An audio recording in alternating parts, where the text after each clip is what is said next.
Hello everyone and welcome to my YouTube channel. तो आज के क्लास में मैं फिर से लेके आया हूँ चैप्टर 2 जो कि है इलेक्ट्रिक पोटेंशियल एंड कैपेसिटेंस। तो आज उसका कंटिन्यूशन करेंगे। आज पार्ट 5 है।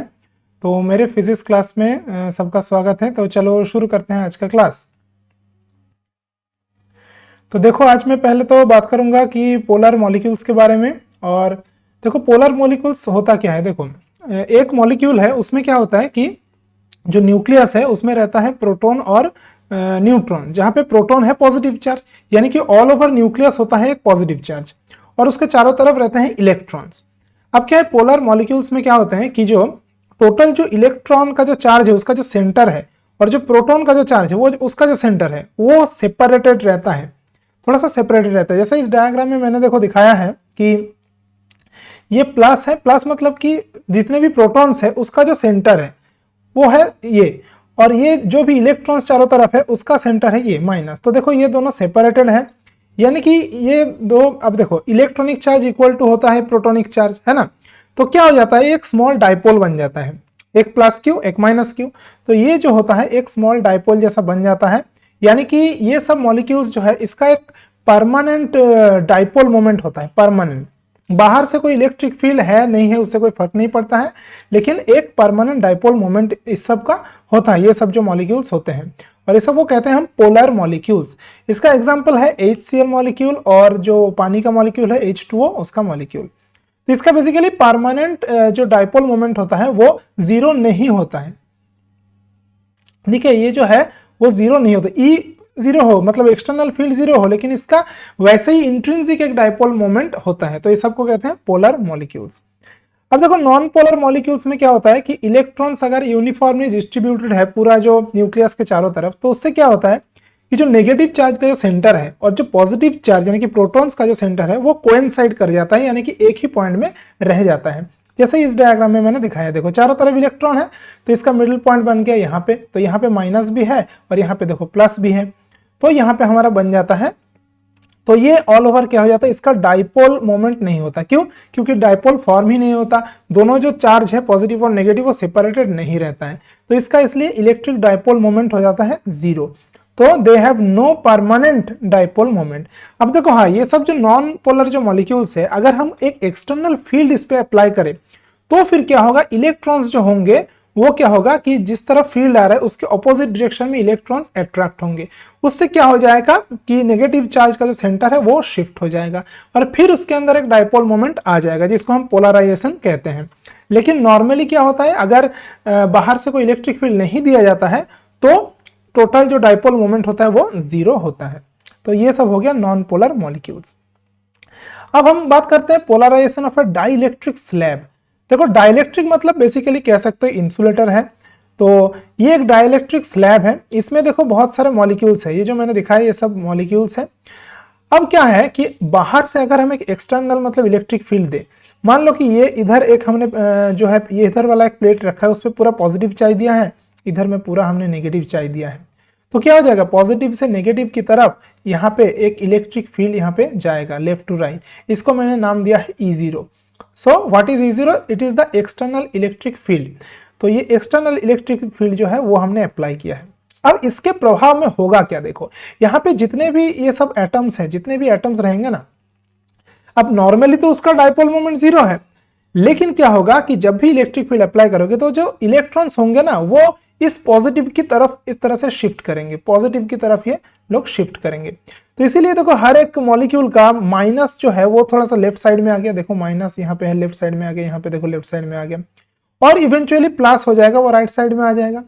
यानी कि जो चार्ज का जो सेंटर है, नेगेटिव चार्ज और पॉजिटिव चार्ज का जो सेंटर है वो सेपरेटेड हो गया यहाँ पे। इस तरह से हर एक मॉलिक्यूल का होगा। तो इस तरह से ये जो हो जाता है इसको हम कहते हैं पोलराइजेशन, पोलराइजेशन ऑफ डाइइलेक्ट्रिक। क्यों? क्योंकि इनिशियली ये पोलराइज नहीं था, जैसे ही इलेक्ट्रिक फील्ड हमने दिया तो ये मॉलिक्यूल्स पोलराइज्ड हो गए, तो इसीलिए इसको कहते हैं पोलराइजेशन। अब देखो ध्यान से अगर देखोगे तो ये जो डॉटेड लाइन मैंने बनाया है ना, ये जो डॉटेड लाइन मैंने ये सब बनाया है, इसमें देखो इसके अंदर वाले पोर्शन में देखो, तो देखो एक प्लस के पास एक माइनस है, एक प्लस के पास एक माइनस है। तो क्या होगा, ये जो प्लस और माइनस ये हो जाएगा, ये न्यूट्रलाइज हो जाएगा। प्लस और माइनस मिलकर क्या हो जाएगा, 0 हो जाएगा। लेकिन जो एकदम साइड में जो है, देखो देखो यहाँ पे जैसे ये माइनस है, यहाँ पे माइनस है, यहाँ पे माइनस है, इधर भी देखो यहाँ पे प्लस है, यहाँ पे प्लस है, यहाँ पे देखो प्लस है, तो इधर और इधर ये दोनों साइड पे माइनस और प्लस रह जाएगा। बाकी ये सब बीच वाला जो है सब न्यूट्रल हो जाएगा। तो क्या होगा, अब देखो इधर हो गया हमारा प्लस, इधर क्या हो गया, इधर हो गया हमारा प्लस, और इधर हो गया टोटल माइनस। तो फिर क्या होगा, माइनस से प्लस की तरफ एक और इलेक्ट्रिक फील्ड हमारा जनरेट होगा। इधर से जो इलेक्ट्रिक फील्ड जा रहा है, जिसको मैंने ईपी लिखा है, यह है फील्ड ड्यू टू पोलराइजेशन, यानी कि जो पोलराइजेशन हुआ उसकी वजह से जो इलेक्ट्रिक फील्ड है वो यहाँ पे जनरेट हो रहा है। अब देखो इसका डायरेक्शन जो है ऑपोजिट टू द E0 है, ओरिजिनल जो फील्ड है उसके साथ ऑपोजिट डायरेक्शन है, यानी कि जो इफेक्टिव फील्ड होगा, यानी कि नेट फील्ड जो होगा यहाँ पे वो हो जाएगा हमारा E equal to E0 minus EP, because E0 and EP has opposite directions. तो ये हमारा आ जाएगा नेट फील्ड। तो जो नेट फील्ड है उसका वैल्यू घट जाता है ड्यू टू पोलराइजेशन। अब देखो अगर एक dielectric constant of the slab, अगर ये जो स्लैब है इसका डाइलेक्ट्रिक कांस्टेंट अगर K है, तो K का वैल्यू हम यहाँ पे लिख सकते हैं E0 by E, that means the original field divided by the field after polarisation. तो ओरिजिनल फील्ड और पोलराइजेशन के बाद जो नेट फील्ड जो आता है उसका रेशियो कर दोगे तो ये हमारा आ जाएगा K, that is dielectric constant. अब देखो E0 का वैल्यू हमेशा ज्यादा ही होगा, है ना, और E का वैल्यू कम होगा क्योंकि EP इसमें घट जा रहा है EP, तो इसीलिए E0 बड़ा है E छोटा है, तो K का जो वैल्यू होगा वो हमेशा होता है greater than 1, because E0 greater than E, ये मैंने लिखा है। अब मैंने देखो क्या क्या पॉइंट्स लिखा है। तो इंड्यूस डाइपोल मोमेंट पर unit volume of the dielectric is called polarisation density. तो ये एक हमारा जो है फिजिकल क्वांटिटी है, इसको याद रखो कि ये जो डाइपोल मोमेंट ये जो जनरेट हुआ, ये जो मॉलिक्यूल्स में यहाँ पे वहाँ पे जो डाइपोल मोमेंट जनरेट हुआ, तो पर यूनिट वॉल्यूम अगर हम ले लेते हैं इस डाइलेक्ट्रिक स्लैब का, तो पर यूनिट वॉल्यूम में होगा कि जितना इलेक्ट्रिक डाइपोल मोमेंट जनरेट होगा पर यूनिट वॉल्यूम, उसको कहते हैं क्या, पोलराइजेशन डेंसिटी, या फिर इसको सिंपली पोलराइजेशन भी कहते हैं, और इसको P, कैपिटल P से डिनोट किया जाता है, और इसके ये एक वेक्टर क्वांटिटी है। और एक और रिलेशन याद रखो कि P का जो वैल्यू होता है, यानी कि ये पोलराइजेशन डेंसिटी या फिर पोलराइजेशन, वो हो जाता है काई ई इंटू ई, इसको हम कहते हैं काई ई, और ई है सफिक्स ई फॉर मतलब इलेक्ट्रिक, जैसे यहाँ इलेक्ट्रोस्टैटिक की बात हो रहा है तो यहाँ पे इलेक्ट्रिक। तो ये जो काई ई है इसको कहते हैं हम इलेक्ट्रिक ससेप्टिबिलिटी। क्या कहते हैं, electric susceptibility of the dielectric medium. तो जो मीडियम है यानी कि जो डाइलेक्ट्रिक स्लैब है उसका इलेक्ट्रिक ससेप्टिबिलिटी कहते हैं इस काई को, बिकॉज पोलराइजेशन होता है प्रोपोर्शनल टू ई। मतलब देखो नेट फील्ड जितना मतलब बड़ा होगा उतना ही पोलराइजेशन भी बढ़ेगा, इसीलिए तो जितना इलेक्ट्रिक फील्ड हम देंगे उतना ही ज्यादा पोलराइजेशन होगा। तो इसलिए P और E प्रोपोर्शनल है, और इसको एक प्रोपोर्शनल कांस्टेंट से मल्टीप्लाई करते हैं काई, उसको कहते हैं ससेप्टिबिलिटी। एक और चीज याद रखो कि जो डाइलेक्ट्रिक कांस्टेंट होता है स्लैब का वो हो जाता है 1 प्लस काई। ये भी इंपॉर्टेंट रिलेशन है, इसका डेरिवेशन मैं अभी नहीं करा रहा हूँ, ये याद रखो, इंपॉर्टेंट रिलेशन है। अब हम चले आते हैं इलेक्ट्रिक कैपेसिटेंस पे। तो कैपेसिटेंस वाला जो चीज है वो अब शुरू हो रहा है। तो देखो कैपेसिटेंस बेसिकली है क्या, तो देखो मैंने लिखा है the ability of a conductor to store electric charges.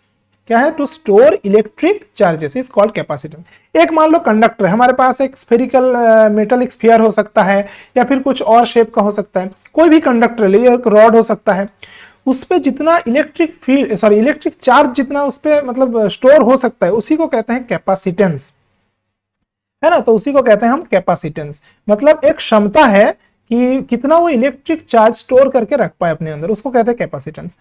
तो देखो अब जितना हम उस पर चार्ज देंगे उस कंडक्टर पे, उसका जो वोल्टेज है ना वो उतना ही बढ़ता रहता है, क्योंकि हम जानते हैं जो हमारा पोटेंशियल है, यहाँ पे पोटेंशियल बात करेंगे वोल्टेज नहीं, तो जो पोटेंशियल होता है वो होता है Q बाई आर होता है ना, 1/4πε0 Q बाई आर। तो Q का वैल्यू अगर बढ़ता है तो V का वैल्यू भी बढ़ेगा, तो इसीलिए Q प्रोपोर्शनल टू V, ये हम देखते हैं, यानी कि Q इक्वल टू CV। अब C एक कांस्टेंट है, प्रोपोर्शनल को हम प्रोपोर्शनल को इक्वल टू जब हम करते हैं एक कांस्टेंट से मल्टीप्लाई करते हैं, C है वो कांस्टेंट, C को कहते हैं कैपेसिटेंस ऑफ द कंडक्टर। तो Q इक्वल टू CV, ये बहुत ही इंपॉर्टेंट रिलेशन है, इसको याद रखना है। अब ये जो रिलेशन बन गया Q इक्वल टू CV, इससे हम कैपेसिटेंस को डिफाइन भी कर सकते हैं। तो Q इक्वल टू अगर CV होता है तो C इक्वल टू कितना हो जाएगा, Q बाई V हो जाएगा, है ना, क्या हो जाएगा, Q बाई V। तो Q बाई जो V होगा हमारा, वो हमारा हो जाएगा कैपेसिटेंस। तो इसको हम डिफाइन कर सकते हैं। तो देखो, the capacitance of a conductor is equal to charge required to increase the potential by 1 unit. यानी कि एक हमारे पास एक मान लो कंडक्टर है, एक कंडक्टर है, तो यहाँ पे यूनिट पोटेंशियल उसका इंक्रीज करने के लिए हमको जितना चार्ज देना पड़ेगा उसी को कहते हैं कैपेसिटेंस ऑफ दैट कंडक्टर।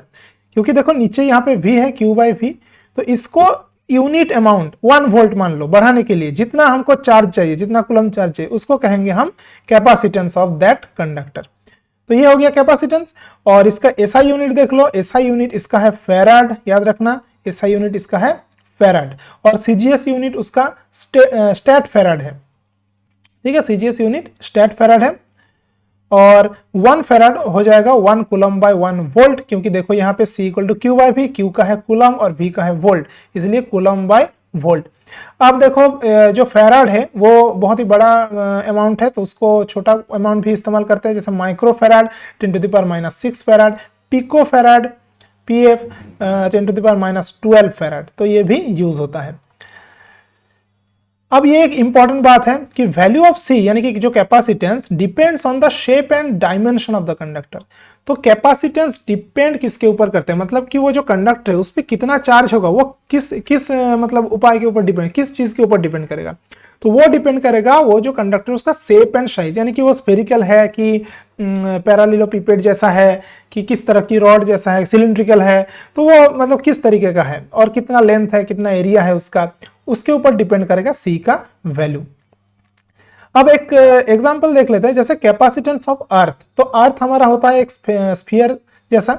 तो मान लो ये जो स्फीयर है, मान लो कंडक्टिंग स्फीयर है, अर्थ को मान लो, उसका रेडियस है R, और अगर हम इस पे तो इसका देखो, इसका बेसिकली कैपेसिटेंस होगा कितना, तो इसका कैपेसिटेंस होता है, याद रखो, 4πε0 R। ये बेसिकली एक कोई भी स्फेरिकल जो कैपेसिटर है उसके लिए ये वैलिड है, यानी कि कोई भी एक स्फेरिकल अगर बॉडी है, कंडक्टर है, तो उसके लिए उसका जो कैपेसिटेंस होता है वो ये होता है 4πε0 R। अब क्यों होता है देखो, क्योंकि देखो मान लो जो चार्ज है, मान लो यहाँ पे पूरा चार्ज दिया है, इस स्फेरिकल जो बॉडी है कंडक्टर, इस पे पूरा चार्ज है, और चार्ज हम कंसीडर कर सकते हैं कि सेंटर में है, तो मान लो Q यहाँ पे चार्ज है सेंटर में। और अब देखो ये सरफेस पे फिर कितना इसका पोटेंशियल होगा, तो वो हो जाएगा, देखो R डिस्टेंस पे है ये, तो हमारा जो फॉर्मूला है पॉइंट चार्ज के लिए वहां से हमको मिल जाएगा Q बाई R। ये हो गया पोटेंशियल एट द सरफेस, यानी कि जो कैपेसिटेंस हो जाएगा वो हो जाएगा Q बाई V। तो Q बाई V कर दो, V के नीचे से Q ला दो, तो क्या हो जाएगा, सॉरी Q बाई V, तो Q और V को इधर ला दो, V को, है ना, तो फिर ये हो जाएगा, ये वाला ये सब 4πε0 R ये सब ऊपर चला जाएगा, तो यहाँ पे हो जाएगा हमारा 4πε0 R। तो this is the capacitance of A spherical conductor, ये याद रखो। फिर हमारा आ जाता है एक स्पेशल टाइप का जो कंडक्टर है, वो है पैरेलल प्लेट, सॉरी कैपेसिटर है पैरेलल प्लेट कैपेसिटर। इसको बनाया जाता है, ये बहुत काम का चीज है, बहुत जगह इसको इस्तेमाल किया जाता है। तो एक पैरेलल प्लेट कैपेसिटर किसको कहते हैं, देखो यहाँ पे 2 पैरेलल प्लेट्स रहते हैं, है ना, ऐसे करके भी रह सकते हैं, ऐसे करके भी रह सकते हैं। तो यहाँ पे बेसिकली देखो 2 पैरेलल प्लेट्स है, एक ये है, एक ये है। तो पहले तो हम क्या करेंगे कि जो एक प्लेट है इसको हम पहले चार्ज देंगे, मान लो पॉजिटिव चार्ज हमने इस पे दिया। अब देखो ये बहुत नजदीक होता है, ये जो प्लेट्स होते हैं ना बहुत नजदीक होते हैं, तो इसका एरिया बहुत बड़ा होता है कंपेयर टू द डिस्टेंस।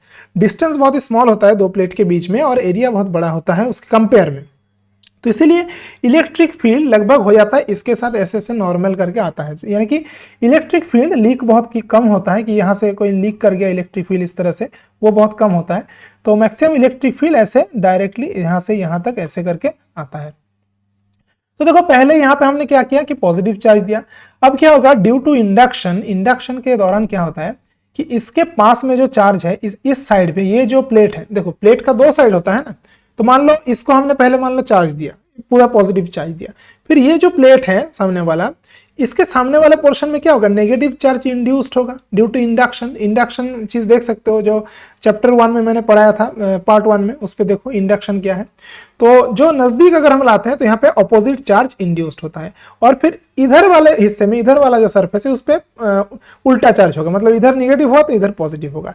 जैसे यहाँ पे देखो दिखाया मैंने, ये जो पॉजिटिव चार्ज है इसमें मैंने पॉजिटिव चार्ज दिया यहाँ पे, तो क्या होगा, इस साइड पे नेगेटिव होगा और इसके ऑपोजिट साइड में पॉजिटिव होगा, लेकिन उसको हमने क्या कर दिया, ग्राउंड कर दिया है। देखो यहाँ पे ये ग्राउंड कर दिया हमने, तो वो चार्ज चला जाएगा, यानी कि ये पूरा जो ये प्लेट है ये नेगेटिव चार्ज हो जाएगा। तो बेसिकली अब हमारे पास दो प्लेट्स है, एक पॉजिटिव चार्ज प्लस क्यू इस पे चार्ज है और एक negative charge minus Q charge है, और इसका सेपरेशन है डी, ये जो इसका सेपरेशन है वो है डी। तो देखो इलेक्ट्रिक फील्ड और पोटेंशियल का रिलेशन जो है उससे हम पाते हैं E इक्वल टू होता है dVdr। अब यहाँ पे देखो जो पोटेंशियल है V, वो तो V है, मतलब मान लो, ऐसे मान लो कि ये जो दो प्लेट्स है इस पे पोटेंशियल डिफरेंस है कितना, मान लो V है इसका पोटेंशियल डिफरेंस, तो dV की जगह पे V लिख देंगे। dr मतलब कि डिस्टेंस, तो डिस्टेंस यहाँ पे दो प्लेट्स के बीच में कितना है, d है, तो dr की जगह पे हमने d लिख दिया, तो इक्वल टू V/d आ गया, तो V इक्वल टू आ जाएगा E इंटू डी। अब देखो E का जो वैल्यू है यानी कि इलेक्ट्रिक फील्ड, तो यहाँ पे ये जो इलेक्ट्रिक फील्ड है, यहाँ पे ये जो आ रहा है, यहाँ पे इलेक्ट्रिक फील्ड मैंने दिखाया है, देखो E, तो ये जो इलेक्ट्रिक फील्ड इसका वैल्यू कितना होगा। अब देखो याद करो, मैंने गॉसेस लॉ का जो सेकंड वाला एप्लीकेशन कराया था, वहां पे मैंने बताया था कि एक इनफाइनाइट चार्ज एक प्लेट के लिए वहां पे इलेक्ट्रिक फील्ड मतलब कितना होता है, तो उसका वैल्यू आया था σ/2ε0, है ना। तो यहां पे भी मान लो ये जो प्लेट है इसकी वजह से इलेक्ट्रिक फील्ड इस तरफ डायरेक्शन होगा और उसका वैल्यू होगा σ/2ε0। फिर ये वाला जो प्लेट है नेगेटिव वाला प्लेट, इसकी वजह से भी एक यहां से यहां तक जो है एक इलेक्ट्रिक फील्ड होगा और उसका वैल्यू भी होगा σ/2ε0। और इधर वाले हिस्से में और इधर वाले हिस्से में जीरो हो जाएगा, ये भी मैंने पिछले क्लास में उसमें बताया है, उसको देख लेना।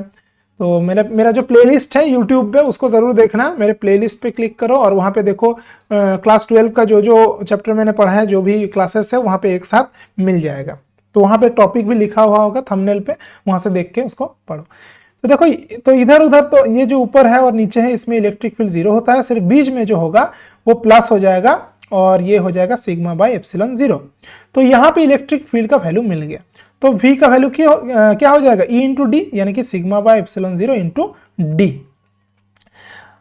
अब देखो सिग्मा क्या है, सिग्मा यहाँ पे है सरफेस चार्ज डेंसिटी, यानी कि यूनिट सरफेस एरिया में जितना चार्ज होता है, यानी कि Q/A। Q है total charge on the plate और A है एरिया ऑफ द प्लेट, क्या है, area of the each plate. तो हर एक प्लेट का एरिया A है, तो sigma equal to Q/A, sigma का वैल्यू पुट कर दो Q/A, यहाँ पे पुट कर दिया हमने। तो कैपेसिटेंस जो होता है वो हमारा क्या होता है, Q/V। देखो जो डेफिनेशन ऑफ कैपेसिटेंस है ये देखो यहाँ से हमको मिलता है C इक्वल टू Q/V। तो Q/V अगर कर देते हैं यहाँ से, तो यहाँ पे हो जाएगा, तो Q/V अगर यहाँ पे कर दोगे तो यहाँ पे आ जाएगा ε0A/d। तो यही है हमारा कैपेसिटेंस का value due to a parallel plate capacitor. तो ये याद रखना, बहुत ही इंपॉर्टेंट रिलेशन है, C इक्वल टू ε0A/d। अब देखो अभी तक जो डेरिवेशन मैंने किया वहां पे ये जो दोनों प्लेट्स है इसके बीच में एयर है, यानी कि कोई अलग से कोई मीडियम नहीं रखा है, कोई डाइलेक्ट्रिक नहीं रखा है, तो सिर्फ एयर है या फ्री स्पेस है, जो भी कह लो, तो इसलिए ε0 आ रहा है। अब अगर ये स्पेस फिल कर दे हम एक डाइलेक्ट्रिक से, यानी कि एक कोई और चीज से, एक डाइलेक्ट्रिक एक इंसुलेटर से फिल कर दे और उसका डाइलेक्ट्रिक कांस्टेंट अगर k है, तो फिर कैपेसिटेंस का वैल्यू हमारा आ जाता है k से मल्टीप्लाई होके, यानी कि k इंटू ε0A/d। तो यहाँ पे बस एक k टर्म आ जाता है यहाँ पे, है ना। तो क्योंकि बेसिकली एप्सिलॉन जो होता है वो होता है k ε0, यानी कि यहाँ पे जैसे क्या हुआ, देखो यहाँ पे ε0 हुआ यानी कि फ्री स्पेस का परमिटिविटी, तो यहाँ पे जो होगा वो हो जाएगा एप्सिलॉन होगा। अगर एक दूसरा कोई मीडियम रहता है तो उस मीडियम का परमिटिविटी एप्सिलॉन होगा।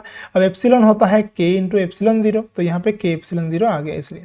चलो अब एक चीज याद रख लो, न्यूमेरिकल्स के लिए काम आएगा कि अगर यहाँ पे देखो दो प्लेट्स है, पैरेलल प्लेट कैपेसिटर है, ये प्लस वाला है और ये माइनस वाला है, इसके बीच में अगर हम एक डाइलेक्ट्रिक स्लैब रख देते हैं जिसका डाइलेक्ट्रिक मतलब कांस्टेंट एक है कुछ, तो यहाँ पे अगर डाइलेक्ट्रिक स्लैब हम रख देते हैं तो यहाँ पे कैपेसिटेंस कैसे प्रभावित होगा, देखो। तो यहाँ पे ये डाइलेक्ट्रिक स्लैब, इसका थिकनेस हमने रखा है T और टोटल जो सेपरेशन है बिटवीन टू प्लेट्स वो है D। तो ये कैपेसिटेंस आ जाता है C डैश, इसका डेरिवेशन में करा नहीं रहा हूं अभी, ठीक है, बुक से थोड़ा देख लेना। तो ε0A/d ये तो है मेन जो कैपेसिटेंस होता है, और नीचे आ जाता है 1 - T/d, ये टर्म एक्स्ट्रा आ जाता है। तो जो कैपेसिटेंस C है नॉर्मली होता है, अगर डाइलेक्ट्रिक सब नहीं है तब जो कैपेसिटेंस होता है, उसके अलावा नीचे ये टर्म आ जाता है 1 - T/d। तो ये वाला आ जाता है। तो ये याद रखना, ये न्यूमेरिकल्स के लिए काम आएगा। अब थोड़ा प्रॉब्लम देख लेते हैं, थोड़ा न्यूमेरिकल। प्रॉब्लम 1 बहुत ही सिंपल प्रॉब्लम है। What is the area of the plates of 2 farad parallel plate capacitor given separation of this. मतलब एक पैरेलल प्लेट कैपेसिटर आपके पास दिया हुआ है और यहाँ पे कह रहा है कि इसका जो कैपेसिटेंस है उसका वैल्यू दिया है 2 फैराड और सेपरेशन यानी कि डी दे दिया है 0.5 सेंटीमीटर। तो उसका एरिया फिर कितना होगा, प्लेट का एरिया कितना होगा। तो देखो इस फॉर्मूला में पुट कर दो, C इक्वल टू हो जाता है हमारा जो है एप्सिलॉन 0 A/D। यहाँ से A का वैल्यू कितना आ जाएगा, ये आ जाएगा CD/एप्सिलॉन 0। अब वैल्यू सब पुट कर दो। C का वैल्यू दिया हुआ है 2 है ना, D का वैल्यू दिया हुआ है कितना 0.5 सेंटीमीटर। सेंटीमीटर को मीटर कर लो 10⁻⁻2 से मल्टीप्लाई करके। फिर एप्सिलॉन 0 इसका वैल्यू याद रखना होगा, इसका वैल्यू होता है ये 8.85 for 10⁻12। अगर ये याद नहीं रहता है तो 4 एप्सिलॉन 0 याद रखो, फिर ऊपर 4 से मल्टीप्लाई कर दो, नीचे 4 से मल्टीप्लाई कर दो, फिर उसका वैल्यू पुट करो तो ये आ जाता है इतना मीटर स्क्वायर। ये सिंपल प्रॉब्लम है। दूसरा एक प्रॉब्लम देख लेते हैं। Capacitance of A parallel plate capacitor increases from 4 microfarad to 80 microfarad introducing a dielectric slab, find K of it। मतलब कि एक पैरेलल प्लेट कैपेसिटर है तो उसका जो नॉर्मली अगर बीच में एयर है, दोनों प्लेट्स के बीच में एयर है, तो उसका हमारा जो बन जाता है कैपेसिटेंस वो हो जाता है 4 माइक्रोफैराड दिया हुआ है। और अगर हम इसके बीच में एक डाइलेक्ट्रिक स्लैब से फिल कर देते हैं तो उसका हो जाता है 80 माइक्रोफैराड यानी कि कैपेसिटेंस बढ़ जाता है। तो डाइलेक्ट्रिक कांस्टेंट कितना होगा, उस वो जो डाइलेक्ट्रिक हमने वहां पे डाला है उसका डाइलेक्ट्रिक कांस्टेंट होगा कितना। तो देखो जब डाइलेक्ट्रिक मतलब नहीं था तब ये सिंपली ये फॉर्मूला होता था कैपेसिटेंस का जो पैरेलल प्लेट कैपेसिटर है, और जब एक डाइलेक्ट्रिक स्लैब हम उसमें दे देते हैं तब यहाँ पे एक के आ जाता है फॉर्मूला में उसका डाइलेक्ट्रिक कांस्टेंट। तो अब के हमको निकालना है के का वैल्यू। तो क्या करेंगे, के का वैल्यू निकालने के लिए C'/C कर देंगे है ना, क्योंकि इसको इससे डिवाइड कर दो तो क्या आ जाएगा, सब कुछ कट जाएगा, सिर्फ के रह जाएगा। तो के इक्वल टू C'/C, वैल्यू दिया है C' का 80, इसका 4, तो ये आ गया 20। तो ये आ गया 20, तो ये डाइलेक्ट्रिक कांस्टेंट का वैल्यू 20 आ गया। तो चलो आज का क्लास यही तक था, और ये क्लास अगर पसंद आया तो इस वीडियो को लाइक कर दो और इसको शेयर कर दो जिसको ज़रूरत है, और मेरे चैनल को सब्सक्राइब करना बिल्कुल मत भूलना। वीडियो के नीचे लाल कलर का बटन है सब्सक्राइब का, उसको क्लिक कर दो तो सब्सक्राइब हो जाएगा। तो आज के लिए इतना ही है, मिलते हैं नेक्स्ट क्लास में। तब तक सब लोग अच्छा रहिए और पढ़ाई करते रहिए। Thank you.